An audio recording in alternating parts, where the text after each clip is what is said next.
I'm thrilled to be joined by two extraordinary people, chef and restaurateur Daniel Boulud and Sebastien Silvestri, CEO of the Dinex Group. I'm not sure where to start with an introduction of each of these world-renowned talents and individuals. Daniel Boulud is a globally renowned chef of French cuisine and a restaurateur with restaurants around the world, from Miami to Toronto to Singapore, the Bahamas, and Dubai, and at least 9 others in New York alone. I know that I'm missing so many on that list. Daniel is best known for his restaurant, critically acclaimed restaurant, Daniel, which opened in New York in 1993 and currently holds 2 Michelin stars. Daniel is a recipient of countless other accolades, from being admitted into the Culinary Hall of Fame in 2013 to being the recipient of the 2023 Innovation Award from La Liste, designating it as one of the 1,000 top restaurants in the world. Daniel's awards are truly too numerous to count, but beyond those, he's an author, television host, and a humanitarian, serving as a stalwart supporter of City Meals on Wheels and other efforts to bring food to those in crisis and need for decades. Sebastien Silvestri is the man behind Chef Boulud's restaurant group and the force behind the day-to-day operations of a restaurant empire. He oversees every element of the Boulud restaurants and brand and is focused on defining the next era of the group's collection of restaurants and venues. After an illustrious career managing food and beverage for the Venetian and the Palazzo Casino Hotel, and working with luminary chefs like Thomas Keller, Wolfgang Puck, and Emeril Lagasse, and of course, Daniel Boulud himself, Sebastien founded Silvestri Hospitality, with its first concept collaboration opening in Beverly Hills soon. In this episode, we'll discuss Danielle and Sebastian's inspirations, we'll hear career advice, we'll hear about their experiences, and how they're able to create and maintain these world-renowned restaurants. I had the most delightful afternoon on the eclipse day, speaking with both of them. They are gracious and funny and kind and warm. It was really an absolute delight and pleasure, and I'm still really pinching myself to have had the opportunity to speak with these two giants in their industries. So with that, here's Sebastien and Danielle. Sebastien Silvestri, Daniel Boulud, I am so thrilled and excited to have both of you here in the podcast studio. I'm here with two very talented and very handsome gentlemen who have come about 4 blocks during the eclipse. It's eclipse day, we should mention. And you both did see the eclipse. We did, through our special glasses. Yeah. But thank you for having us. Thank you. My gosh, I'm so delighted to have you both. It's very exciting and so excited to see you. So both of you, similar backgrounds, both French, obviously. I don't think the listeners have heard Sebastien speak yet to know that he also is French. Yes, I do. I'm a little French accent also. Born in France, and you both knew from early age that you wanted to pursue the careers that you pursued. Tell me, did you have a moment where you had that realization, or what was that? You were 14, about 14, Danielle? Yes. So tell me about that. When I started cooking, yes. Yes. And then did you know this is my life's passion, and what was that? Absolutely. I didn't want to do anything else but cooking. First, I was, born and raised with parents that had a farm, and we were spending at least 3 times a day, an hour and a half at the table, or an hour at the table, if not more. Breakfast, lunch, dinner. And it was always a family gathering, and it was always sort of a family together to prepare and all that. And I always enjoyed doing that. And so very young, I could do apprenticeship, which was school and work at the same time. And I opted for that. And by the time I was 17, I was a pretty well-trained chef. I mean, I want to be at your house. So you had an hour and a half for breakfast. This is the kind of schedule that I, admire, because you're enjoying. Maybe not an hour and a half for breakfast, an hour and a 30-minute breakfast. And then so lunch was a little bit longer. An hour, and then dinner, an hour and a half. Yeah. And you would have family. And then what were there? Do you have any memories of special sort of meals that come to mind, of course. Things that were? In the morning, we had eggs, we had cheese. Everything came from the farm, and also pork belly. But the pork belly was served cold and, cured poach and slice, just like ham. or it will be ham, or it will be terrine, or there'll always be something from the farm, always. No vegetable per se, but milk and no cereal either. Bread mostly, tartine, butter, nice toast, butter, jam, from our own trees or bushes. Oh my gosh. And then dinner was sort of the same kind of thing. And lunch will be always a salad, a seasonal salad, and a lot of garlic and mustard in the dressing with vinegar. So it's very simple. You take 1 clove of garlic, you put a nice pinch of salt on it, you crush it with a fork nicely, then you add a teaspoon of mustard, Dijon. Then you add... Is everyone listening to this to take down the recipe? A tablespoon of vinegar, red wine vinegar, and then you add about 3 tablespoons of oil, olive oil or other oil, and you stir that very well. I mean, you gently stir that, and then you toss your salad, and you have this nice garlicky salad. Oh my! And what was it? Was it the preparation of the food that you knew was what you wanted to do, or was it the having the people gathering and the pleasure of eating the food that made me maybe connected more with food? Because my parents tried to put me in a hotel school, a restaurant school. I mean, a college where you could learn cooking. Yeah. And the food was so bad there that I quit college after 1 week and say, I don't want to go there.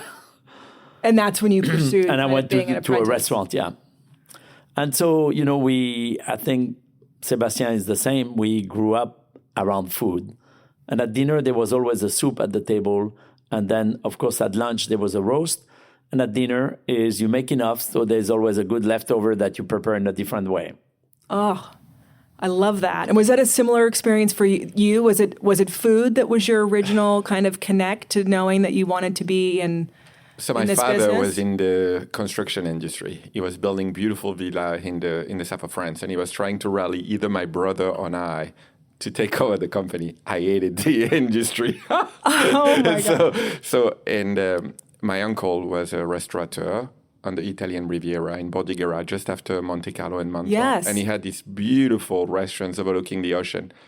And my uncle, his energy is just incredible. He's full of life, so much fun, a bit like Danielle, it's like... But he was always dressed nice, beautiful tuxedo at night. The clientele in that restaurant was amazing. And every time we would go there on vacation and I will see my uncle, I was as a kid, I say, when I grow up, I want to be just like him. Exactly. I just saw Dad come home from work, and that's not nearly as appealing to me as seeing my uncle. The construction meetings, and that was not my thing. So. Oh my gosh, so how did you? So you knew that, you saw that, and then you were 16, right? Yes, I was 16, so I decided to study hospitality, and I did a bachelor degree in hospitality. I was there for 5 years. I was in a student city called Montpellier. That was a lot of fun. It was a lot of fun to be studying hospitality. And then I started working because in France, still the internship piece is a big piece, a big component of your training. And then so I started working. So that's the same thing for hospitality as it is for a chef, this kind of apprentice culture. Yeah. No matter if you do a bachelor degree, or they have you train in some great restaurants or luxury hotel and all of that. And then that's how I started my career. And I had the chance throughout the year to work with incredible chefs, and including Danielle, and now working with Danielle. And he still have some wonderful memories of his food at home, at the table, because he does a pasta in brodo. The tortellini in brodo. Yeah, that's like an Italian classic for the family. Is Italian by the parents. So is that? Have you brought that into? That's one of your favorites. It's like a classic dish. I know exactly what you're talking about. And I love that dish. It's like if Sebastien invites you at his table at home, he'll cook you pasta. Tortellini in brodo. What do you cook for a guy like Danielle? You got to do something else than French food. We're not going to go in the French direction. I have We're a great story because for every time I invite him for dinner, him and his wife and the family, he always take over my kitchen, no matter where it is. If it's in LA, he'd take it over. Man, I live in Greenwich every time. He kicked me out of the kitchen and he started cooking. So it's like, actually, it's a good plan. No, you do a dinner party one day, you're the chef. I just don't want you to get hurt. You know what I mean? When you're in the kitchen. No, he's incapable to relax. That's the truth. I'm already 3 steps ahead of you, Sebastien. I'm like, great idea. Invite him for dinner, right? Yeah, good idea. Yeah, exactly. You could just tell me what kind of things I have to have in my kitchen. Make sure you do a little bit of prep. Yeah, well, you tell me what to have. Sebastien will tell me what to have, and then I'll just have you for dinner. Last time was so funny. I think I invited 20 people on a Sunday or something. Oh, we had a blast. With the blast, he was on the barbecue all day. I felt terrible. But we had a good time. He's like, I don't want to sit. I want to cook. So tell me about that, though. So if you're at your house or you're going to Sebastien's house, do you have a go-to thing that you love to cook in someone's home or in your own home, and you too? Or do you just get there and you're like, I can't believe, Sebastien, you only have... I don't know, 6 eggs. It's almost like there could be a reality show in this, by the way. Because we are in the restaurant business and we entertain a lot of people in the restaurant often. You're prepared. At home, we just stay pretty close with, we don't entertain as well or as much as at home than we do. But friends on Sundays or things like that. I like to do kind of a one-pot meal, a little bit of a theme. Depends if it's winter, if it's summer, but something to share, something easygoing to share. Everything will go to the table. So it's convivial, it's relaxed, it's... and then, if I invite you for New Year's Eve in my home, maybe, there'll be caviar. There'll be champagne. Good luck getting invited. I know. because we've been working mostly. New Year's Eve is a bit. And then on the barbecue, what was it on the barbecue? Sebastien's home, you have like 4 different meats, fish for whoever don't like. Yeah. I like Côte de Boeuf in the summer. With French fries. It's a simple thing, but on the grill is. But I like sausage also, and nice cut of beef like Sebastien said. I'm not going to, because you probably can't reveal. I'm going to remember the name of the woman, but I went to this truffle dinner, and I'm sure you know who she is. I should have remembered her name, but she sources a lot of the truffles for restaurants and things, and she was explaining to me that not all. You could be very careful. I'm sure you get the bet. You know exactly who to go to. That was her name, Céline. Yeah, no? One of our suppliers. A lady? Yes, I don't French know. Lady? She's French. Yes, yeah. Céline. Yes, yes, because I know she. Anyway, but I know that there's this whole. Besides truffles, I'm sure for everything, you're just where to get all the best ingredients. Absolutely. Plus at home, we always open good wine. So we want to make sure there's some good umami with it, and there's no better French umami than truffle. Yeah. Oh, you're not kidding. So you're 14, you have this love for food, and you have this love for bringing people together and eating the food, as you said, and you have this sort of role model in your uncle. Did you ever think, either of you, that you would be where you are today from that moment? I mean, was this sort of the dream, being this world-renowned chef, having all of these restaurants, you being this incredible talent who's managing all of these? At 16 years old, I never thought I would be in New York, that's for sure, because, I don't know Danielle, but especially growing up in a farm is just a different planet. And we have a big company today that is beyond what you can imagine when you are young, Yeah. But definitely we were, I think I speak for both of us, but we always were very inspired by the people we work for, or the brand that we work for that represented the finest, the best in the industry. Tell me about that. Sort of who was your mentor, your inspiration, that was the person or the restaurant that you worked at? For me, they were the greatest chef of the time. And, there's always a certain life expectancy for a chef and his rising and his career. And I wanted to work for the one that was crowned the latest. Like, I went to Roger Verger when he just had 3-star. Yeah. Michel Guérard when he just had 3-star. Georges Blanc, that was before he got his 3rd, but he was rising and working for it. So, there is a certain energy and a certain conversion of talent, not conversion, but a meeting of talent coming from all over the world, but mostly also France, of young kids that work for another 3-star. And this one worked for Girardet, and this one worked for Chapelle, and this one worked for Saint-Laurent, and I worked for Verger and all that. So now we are like the Ivy League of the business. So it's almost like basketball where, you have those rising stars a little bit everywhere, and they are playing together and they keep moving places. And so chefs, often the chefs I work for, that was 3 and 2 star, they like to trade their chef. So they will call a colleague and say, listen, this one has been 2 years with me and he would like to work for you. Do you have anyone to send me? So, almost like, so the sports analogy is actually very accurate, Mm-hmm. sort of like kind of trading players Absolutely. to bring, is it the idea to bring new energy, new fresh vision? talent also, because as a young chef, you need to move on, but you need to pay your dues to do that. So, you cannot just work 6 months and move on. You're not going to get any support. But if you do 2 or 3 years, then, you'll get the proper backup to move on. And then when you were at Le Cirque, was that experience? I was grown up by then. Yeah. But that's before you went out on your own, right? Was that sort of absolutely. and what was it about that experience that gave you the... So I arrived in New York and I gave myself about 8 years to try to make it and make a name for myself, to be able to raise money to open a restaurant, because I didn't have any money. And that's what I did. I opened the Plaza Athénée Hotel, then I went to Le Cirque. And those 6 years at Le Cirque, I think I earned a lot of accolade for that.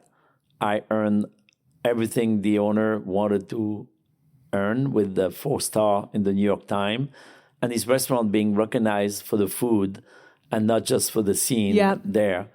And I think that was easier for me to convince people to give me money after I really proved to New York that I could take big challenge like taking Le Cirque. Oh, for sure. My gosh. What and for you, Sebastien, was there someone, you talked about having those apprentice experiences, but did you have a mentor or someone that you kind of followed? Yes, I was very lucky, because when I graduated from South of France, my dream was to leave, actually, because I didn't want to stay there. Mm-hmm. The South of France is it's great in the summer and active, but the rest of the year is very sleepy. So my dream was really to move away, and I moved to Paris. And then my first job at Paris was fantastic, because there was that lady that works in the training and in HR, and she was like, Sebastien, if you want to have a career, you need to go to London. You need to go and learn how to speak English, and you need to move.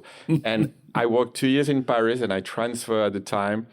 Did you speak any English before you moved there? I didn't speak any English, and I moved to London, and London was amazing. I mean, 20 years ago, London was booming. It was so much fun. I was 26 years old, and London was a lot of fun. It's very international. The culture is amazing. And it's almost the rite of passage for a young professional to go to London in Europe. Yes, and then at the time, London was booming. I was working, the chef was like an MOF. We had a really good team. The restaurant was spectacular. We're on top of... it was called Windows on the Wall, the restaurants up there. It was at the London Hilton on Park Lane. It was a really great restaurant. The maitre d' was like a celebrity in London. He knew everybody. He was just fantastic. And then when I started to move out of France and I moved to London after that, I never stopped traveling. I never stopped. And then my dream was to move to the United States. And Las Vegas was your first stop? And then, no, it was Dallas, actually. It was Dallas. Yeah. I was working at the Lanesborough in London that was owned by Rosewood Hotels. Yeah. I wanted to move here to New York, and I was supposed to go work for the Carlyle. And then 9/11 happened, and this is Sebastien, there's no job for you in New York anymore, but we have a job for you in Dallas, Texas. So that was like a cold shower. Rosewood, It was like Dallas. It was the Rosewood company. Yes, and it was to work with Dean Perring. Yeah, it was Rosewood. And actually, Dean was a wonderful man. He was a lot of fun, great energy. You have everything of a French cowboy. I mean, you're tall. I'm sure you wear the hat well. Did you get cowboy boots? Did you do the whole thing? Yes, you kind of have to. They gifted to me. Yeah. I had the cowboy boots and the cowboy hat somewhere in the house. I don't wear it very often. But. Well, that's why you like to do barbecue on Sunday. Yeah, exactly. Now we just exposed you and your barbecue. The Texan hospitality at the time when I moved there I was one of the rare French person there in Dallas, I felt. So they were so nice to me. I was invited every Sunday for barbecue. They were wonderful people. We just exposed you in your barbecue. I was single for like 15 minutes. Is your wife American? My wife's American, yes. And she's from Texas. Is she from Texas? No, Pennsylvania. Yeah. But did you meet your wife in Dallas when you were there? I did. You did? I did. I do find it's probably a good thing. I think coming to New York, probably from anywhere, if you're not, I'm from this area, but if you're, it's kind of like jumping into the deep end of the pool. Dallas is probably a softer landing. They're very nice. Texans are very nice. But my strategy was, if I'd go there, I'm going to do a good job, I'm going to build a relationship, and I'll be able to move from Not there. only that, but the company you were with was... Great company, Rosewood Hotels, they were fantastic. They had a collection of at the time, it was still the Hunt family, It was the Hunt family. Yeah, so they were from Texas, actually. So did you have, though, both of you, I mean, you're at Lanesboro, and then you're working in the States in Dallas, and you were, being traded like a Kobe Bryant, to different, and all of that's happening with all these other chefs. Was there advice was anyone giving you advice, or was there anything that you were kind of striving for then, or you were just sort of focused on being the best that you could be in your respective fields? I think you try to be the best on what you can be, but also you try to lean and definitely push on the relationship you build. Right. And, this industry, our industry, is made of a relationship with our customer, but is also made with relationship with our peers and with the media and all that. And I think we learn to grow into this kind of world of relationship that help us gain more confidence. A bit like Daniel, I always try to work for the best people in the industry. And actually, even Dallas was definitely not the plan. I really didn't want to go to Dallas, but I made the move strategically because I wanted to move to the US. But I worked with a maitre d' there. He was just one of the most amazing maitre d', and I love working with him. We have that complicity. We're having so much fun on the floor at the time. It was amazing. And even Dean, he was a big celebrity in Dallas, and we were Dean Ferring, big time. What we had was really magic at the time at the Mansion and Total. And what's interesting with Sebastien is that while today is not going to be your maitre d' at the restaurant, but he really he pays dues in the business in a way that he wanted, in order to maybe master your future, you really got to know every layers of it. And practice every layers. I definitely started at the bottom. I did my studying, which was a great foundation. I work with some of the most amazing people, but for sure in France, when you start in the industry, it was really hard at the time. Absolutely. They make you work really hard, and the value of work. And I remember polishing hundreds and hundreds of glasses every day, and it's like. But I think it's part of the process. I think. And then you have a lot more respect with the people you work with because you've done it, you've been through it, and I think it's an essential part of the training to start at the bottom and work your way up. But I still enjoy very much going at night with Danielle, going around. Like tonight, we have plenty of friends all over the city eating. We're going to be going. We're going to be on the ride today. That's so great. And I think those and what was it about that host in Dallas that was what was it about him that you admired so much? He was gifted with people. I think he loved the guests loved him. Ultimately, the work that we do, people go to eat in Daniel's restaurant because his food is incredible, but because of him and his hospitality, and because Daniel is physically there. And that makes the experience from great to above and beyond great. And you mentioned being a leader, right? Or having, there and you're polishing the glasses, like leading from the front, being there, right? So Daniel being in the kitchen. And yeah, absolutely. But also for me, our biggest form of compliment is when someone gives us compliment about the waiters, about the captain, about the sommelier, about anyone that touched their table and made them feel special. And I think it's much more powerful than me when I get a compliment, because if they compliment me on a wonderful meal, is nice. I get it, but it's not me, it's the team who did the work. We do that as a team. And when the team start to get compliment on their own, that's really when we feel like we are achieving our goals. So you mentioned when you got the 4 stars at Le Cirque, right? And then that must have been a moment. So that was the you. New York Times at the time. And yeah, it was a pivotal moment for the restaurant, but for me as well. For you, yeah. And what about getting your first Michelin star or your first James Beard Award? Was absolutely. What was that? I mean, as a chef, I would think I will go back to the James Beard. I was one of the first time they did the award, I was already nominated. And I was nominated as a rising star chef in New York. Not rising star, but best chef of New York. Yes. So there was a list of 20 chefs with me that was in pre-nomination. And then the final, we were maybe 8 or 5 or 6 in it. And I say, those guys have been there for so long. They've been doing so well. No way I'm going to win it. And I go there and boom, I'm called on stage. That is, so how does that work? You get a phone call? Does somebody come to the, do they come to the kitchen? In front of 1,000 people. They're calling you on stage. It's a little bit like the Oscar. I was going to say, it's the Oscars. Yeah, very much. Oh, that's amazing. And then I leave Le Cirque. And the James Beard I think it was 1993, the year I opened Daniel, or maybe 94, the following year. And that's Best Chef in America that I am nominated for. And I'm like, no way, Wolfgang Puck, so many big chefs, big name in America. And I'm like this little Frenchie that started these new restaurants. And I go to the Beard Award, but, happy to be nominated, of course, and proud.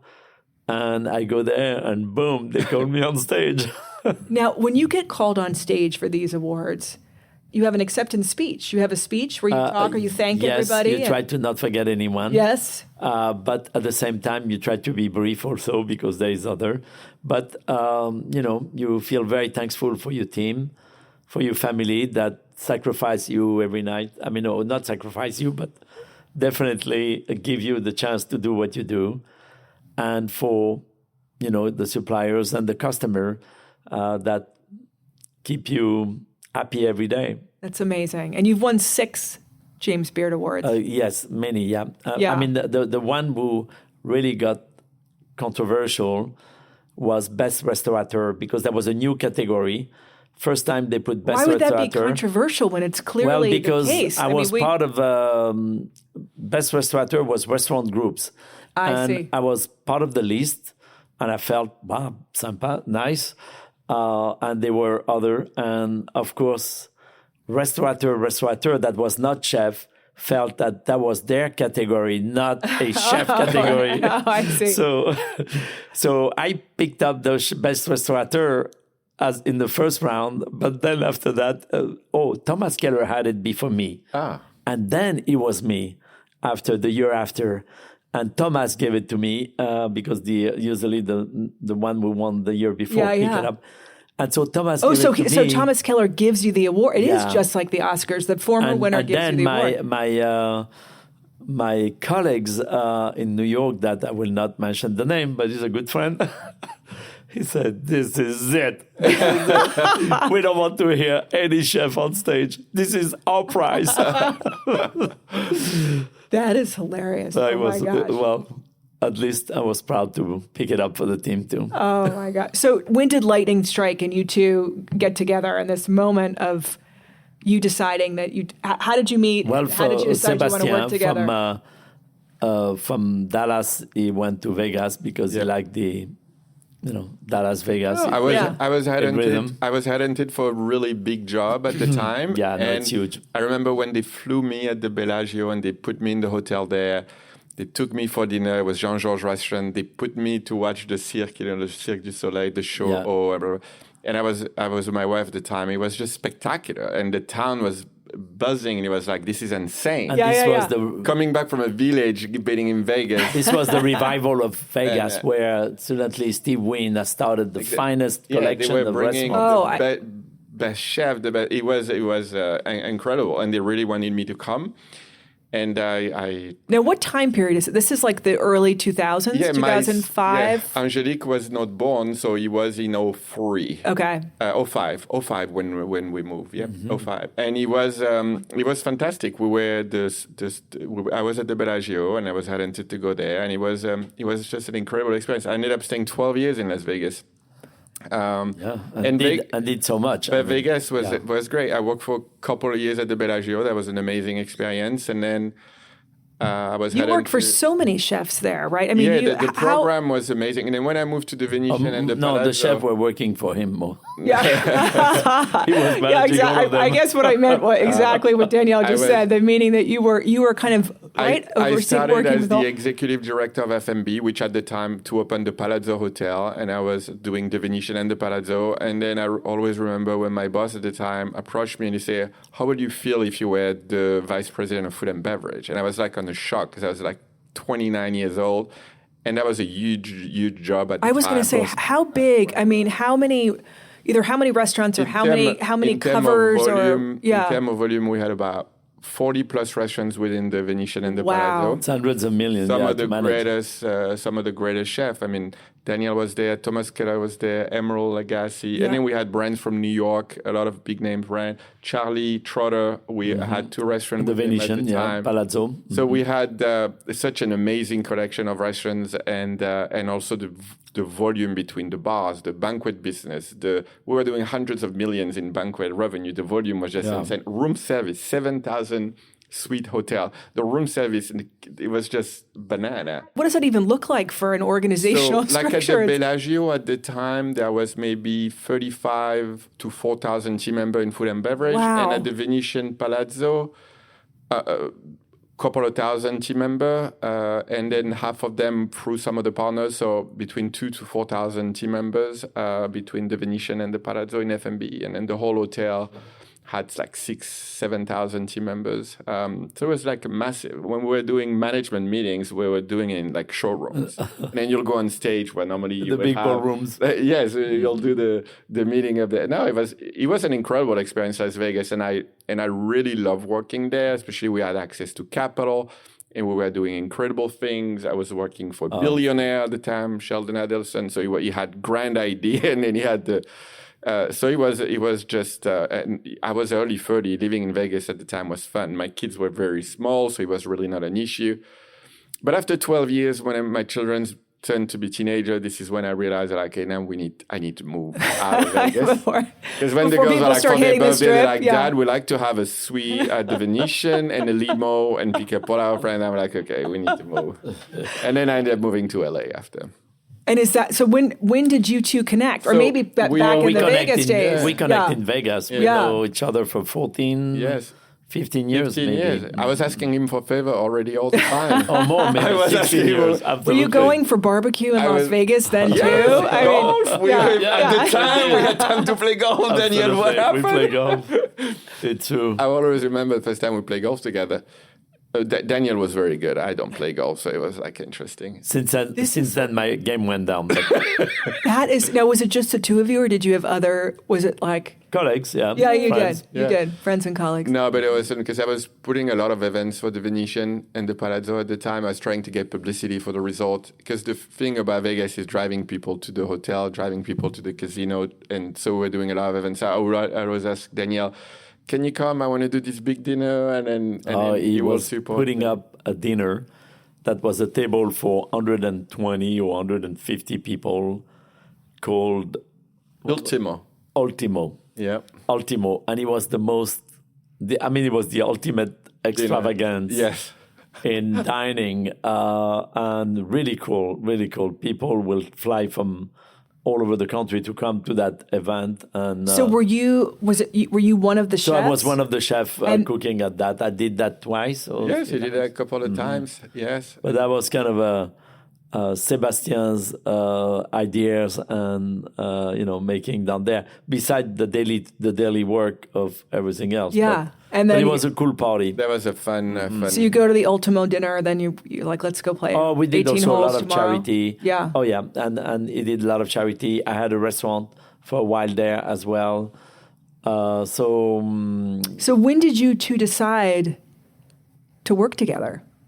You were in 2019? Vegas. No, you were in or- LA, pardon. Yeah. Yes. So after Vegas, I decided to move because I was there for a long time in Vegas, and for the children, so I made the choice to move. And I was in LA, and then I spent my whole career working in large, very corporate-heavy organization, and I was like, I like to do my own thing.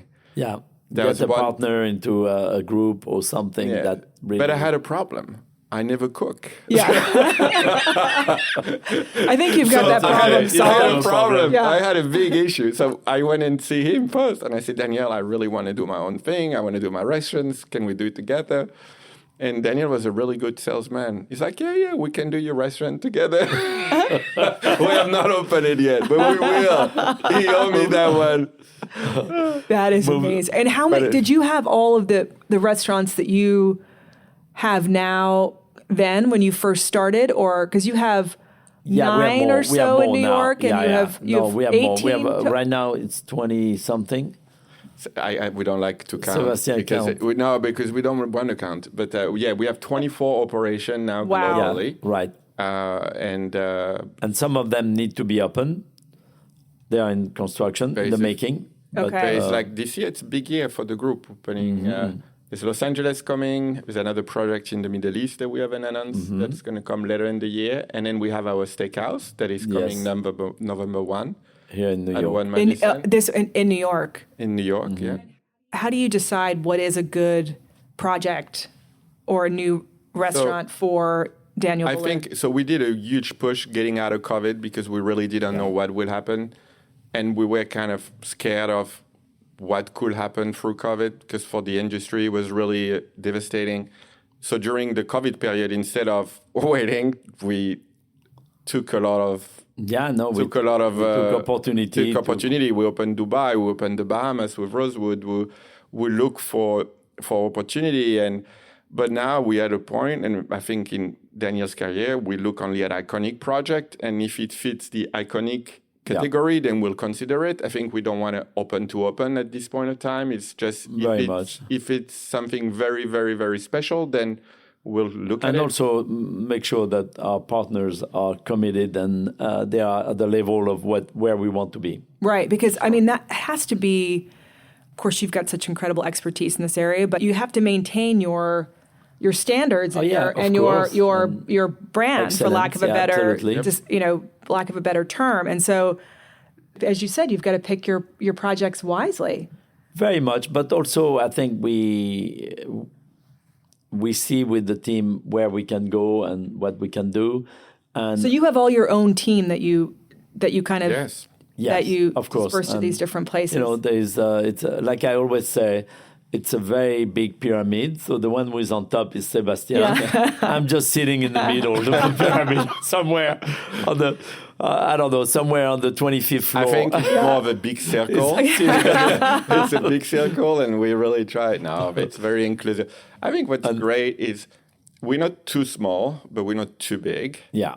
And we're a big family. We really don't run our business like as a massive corporation. I think we listen to everyone, and Daniel first. We give attention to everyone in the organization. We have amazing team members that have been with Daniel. And we have some very interesting management contract as well that we don't own, but we manage, and it's a very good partnership as well. And so when some of them are public, some of them are private, but it's.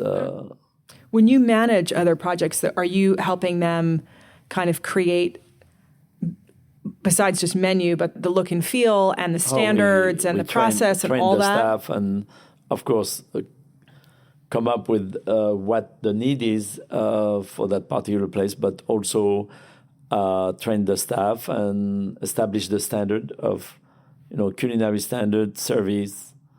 We design it often. It's a process, Most of projects start 2, 3, sometimes 4 years before, and then we go through the whole phase of the design. We most often pick the designer that we like to work with, and then the architect, and then put all the key players together, and then it's a process.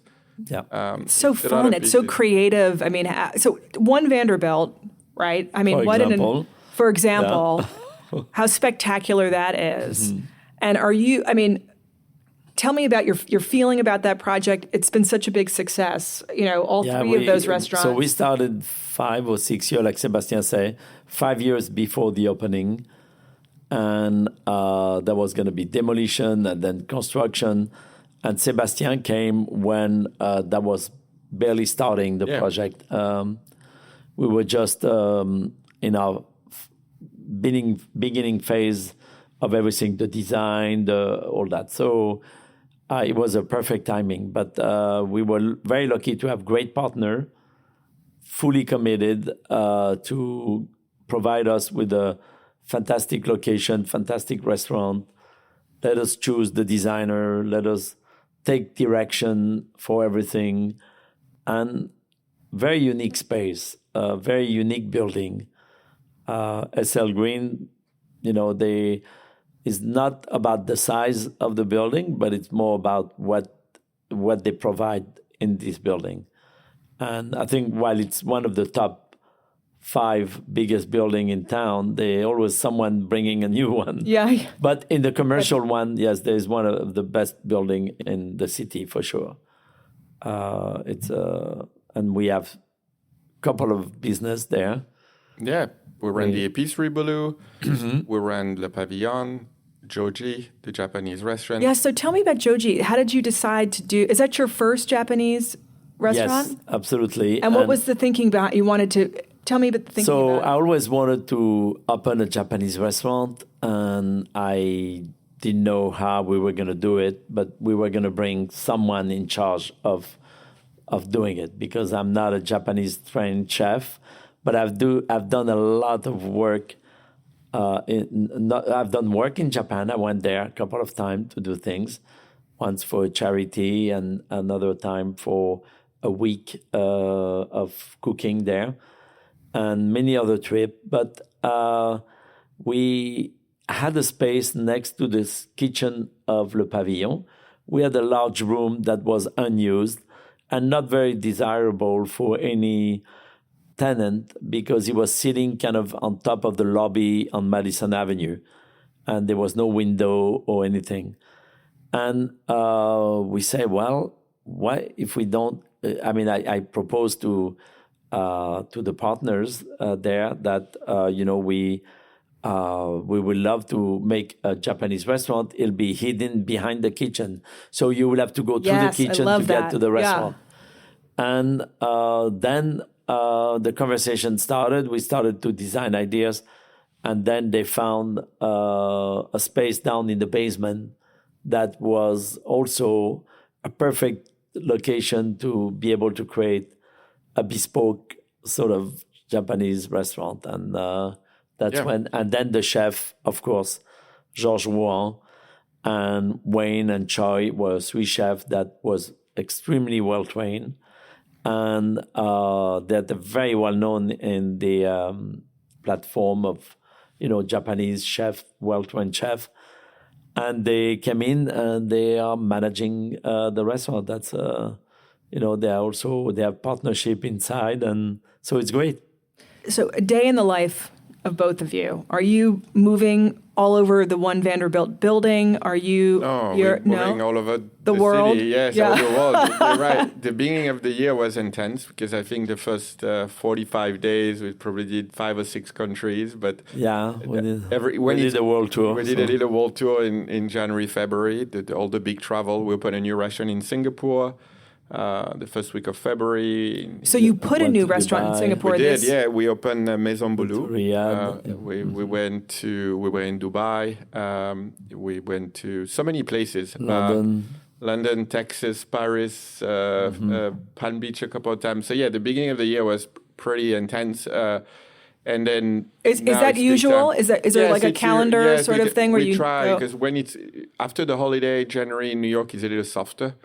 So it's the best time for us to travel to do the international flight and the international travel. And at the same time, in Dubai, in the UAE or Singapore, it's peak season right before Chinese New Year, or in the UAE in January and February, the best weather.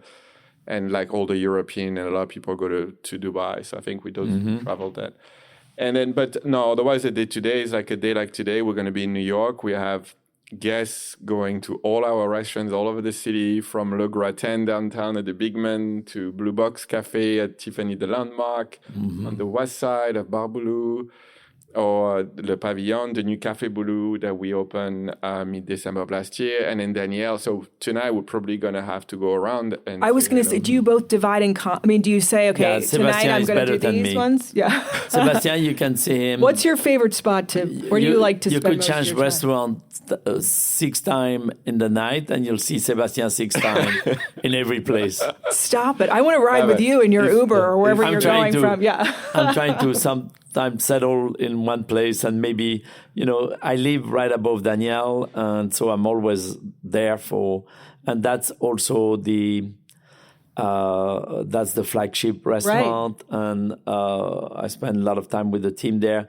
I have my office there as well. And then Café Boulud now is 2 blocks away on 63rd and Park. Yeah. So 65, 63rd.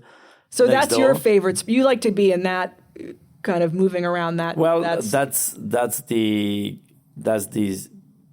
working ground during the day and all that. But then I come a lot during the day also to Vanderbilt. And we have operation there. Tiffany, like you mentioned, the Blue Box Cafe.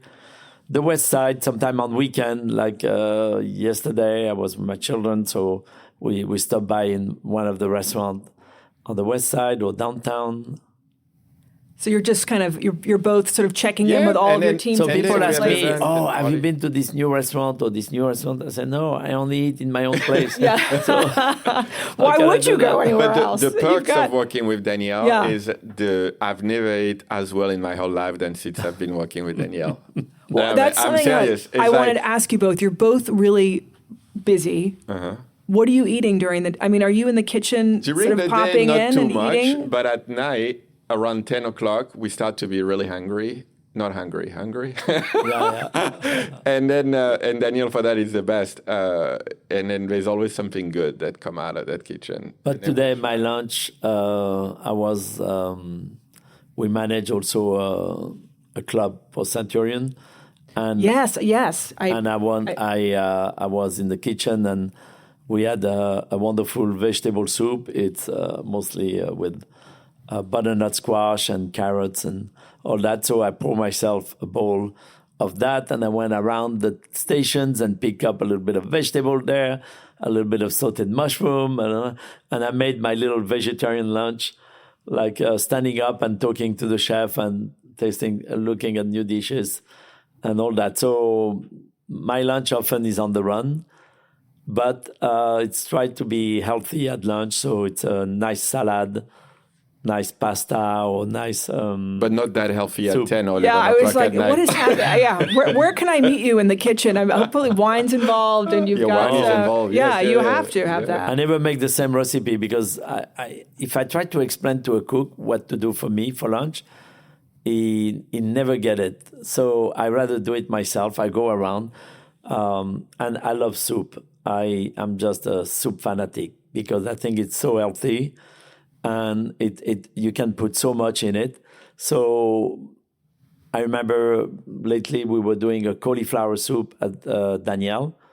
And, it was like 1 o'clock in the afternoon. And it is preparing the soup. So it's sweated, it's cooking. It's almost ready to be bland. So I'm there like with the ladle and picking up all the cooked pieces, delicious. And then going around the kitchen, if there's a little bit of roast meat or something, I put it in. And so it's never an established recipe, my lunch. Now, do you think, you mentioned earlier that dinner at home, when you were growing up in France, you would have this big lunch, and then you would use the leftovers, for lack of a better description, for dinner. Do you think this is, when you're taking the soup and you're adding all the pieces, totally. You're always looking to kind of, absolutely. Right? It's what is there, and let's do something with it. I love that. But I love to cook spontaneously also, where, I will take a pan, and I will go around the kitchen and pick up ingredient in the walk-ins, vegetables and herbs and spice and seafood or whatever, and then just make a dish just on the loose like that. You mentioned that people, chefs will come to you with kind of new ideas and new recipes. I don't know if you've ever seen the show the bear. They're constantly. So I think Danielle just filmed the bear.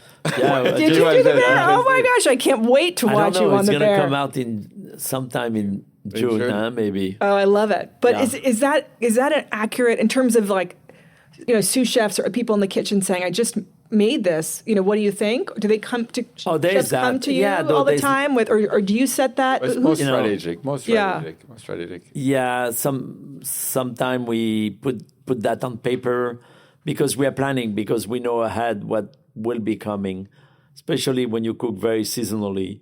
So you are planning that certain ingredient will come and you want to do something with it, and let's try to figure out what we have done and what we can do new technique, new idea of the composition of the dish, and try to find a cohesion between the dish, the production, the supply, the production, the execution, and definitely the degustation. We have to kind of find in all that a cost that is in balance and that fit the menu. And of course, when we do a menu, it's not a grid, but we have a plan to sort of be able to have representation of different dishes that can, satisfy you, but not really, I'm not interested. For example, we do escargot.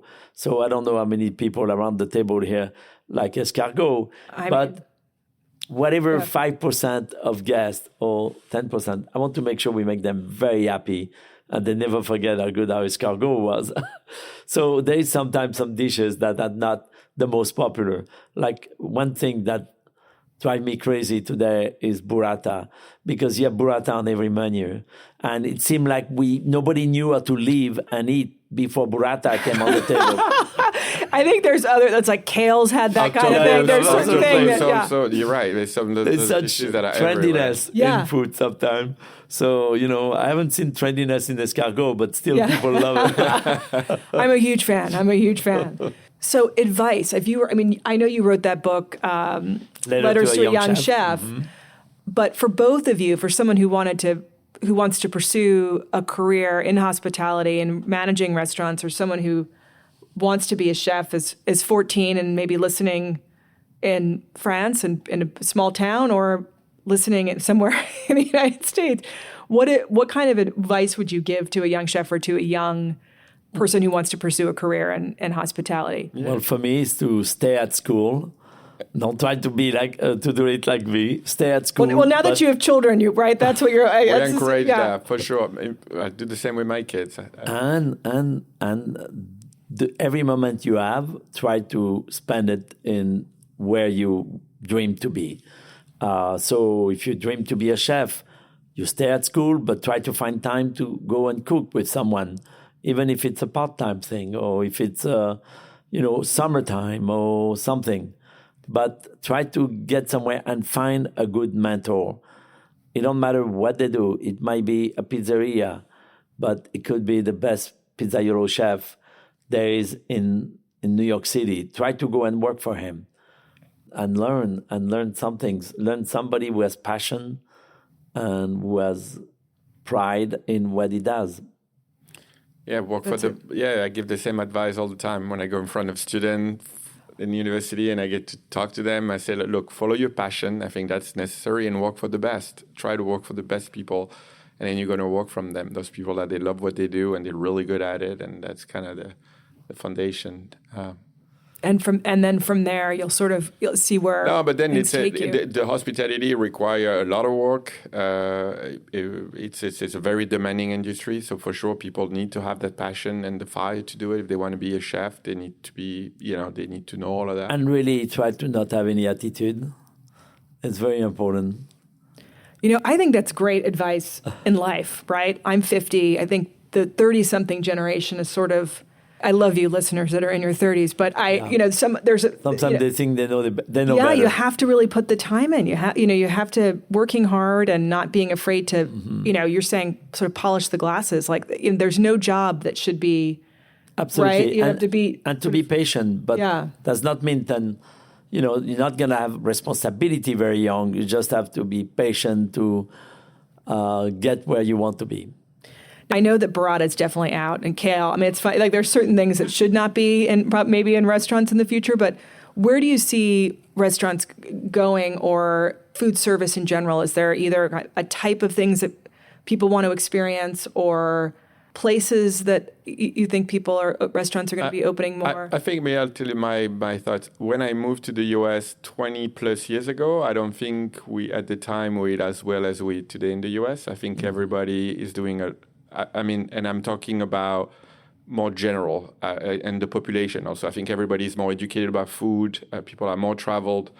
I think people are more focused on the quality of the ingredients more than ever, and the seasonability, and then, like kind of foundation of good cuisine. And I think we've seen, I think that's why I think we eat a lot better in the US today than we were 20 or 30 years ago, because of people like Danielle and other name chefs that really change and transform. But also, there was a real revolution in the early 80s in America with many name chefs that still are very relevant today.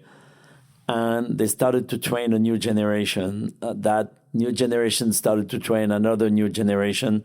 And now we have maybe 3 generations of chefs, or 4 even, in the last 40 years that have been just raising the bar. And not only in anything to do with Danielle and the French restaurant, but many chefs came from all over the world, but also from every ethnic background. And now they're penetrating into their ethnic background and creating amazing restaurants that are, that's are part of their DNA. But you can see that they went to the good school to be able to achieve what they're doing today. It don't matter if the restaurant is Indian, or if it's Thai, or if it's Mexican, or anything that maybe those cuisine was not represented to the highest level, or Korean as well. A lot of young Korean chefs rising today. They are bringing a level of sophistication and experience that is their own, and yet is new in America, but is unique, and is what really make this incredible landscape today of food and competition. We I don't know. We haven't present Jared Keller, who is with us in the room, and we work together. Jared is managing all our marketing and PR with us, and Jared has an overview that I don't have about the future of the industry, but also what's happening in the world in this sort of kaleidoscopic experiential culinary world, I would say. Is it my turn? Yeah, I was going to say, Jared, come on in. And what's our saying? Oh, we should ask Jess in the booth. It's if you're not kissing it, Jared, you're missing it. So get it on the mic here. We've got the... Because Jared, I have a lot of clients like me, and well, Danielle just said you said experimental. That was something. Are you seeing that with all of your clients and people that you're working with, or Danielle was talking about certain types of cuisine being taken to higher levels, and what are you seeing on your? Yeah, I think you are. I think you're seeing that. I think you're also seeing a lot of competition, so it's raising the bar. Yeah. So I think as the bar gets raised, the real experts in the field are able to operate at a certain level, and that's what's really standing out amongst, I think, the competitive set of restaurateurs or chefs or global personalities. Are you seeing a location as being like a Dubai, because you talked about being in Las Vegas, right, in the early 2000s? That was when that was all happening. Is Dubai the next kind of where things popping up? I think I look at Dubai like I look at Vegas today, in the sense that they've kind of followed that model to some degree. No, but I think New York is a lot more interesting. Not only that, but I think today, and Jared, you can confirm, but it's America. It's little town in America that have incredible talent. Yeah. Because those kids went to the big city and learn in the big houses, and they go back home and they do an incredible job. And so they were city in America that didn't go for food before because that was like a wasted land.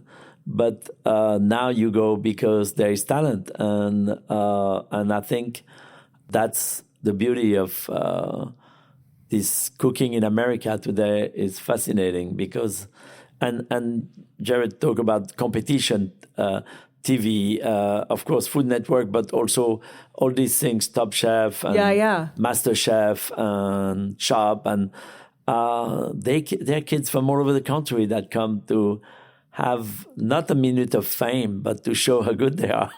I just went to Austin to go take our daughter to look at UT Austin, and we went to a restaurant. The name's escaping me now, but the chef there was a finalist in Top Chef. She couldn't say who won. I mean, there's some, but yeah, of course. But the food was incredible at this restaurant, to your point. And she had lived in New York, and she had trained in New York, and she'd gone back to Austin, where she was from. And I take a lot of pride at many young chefs that are all over the country and are starting to rise as the next superstar. It's so great. All right. Well, I know where you're going to be tonight, Danielle. Sebastien, I don't know. You're going to be making your rounds, but I don't want to keep you all because it's 5:00, and I know you probably have to be at one of the 1,000 different places that you're going to go tonight. But my last question for both of you: your death row meal, your favorite dish. Jared, think about your response too, because I want to hear from you on this as well. But my Sebastien, favorite dish? favorite thing. And it doesn't necessarily have to be Danielle's barbecue or anything that he's cooked at home for you. But Danielle's food is definitely one of my favorite, that's for sure.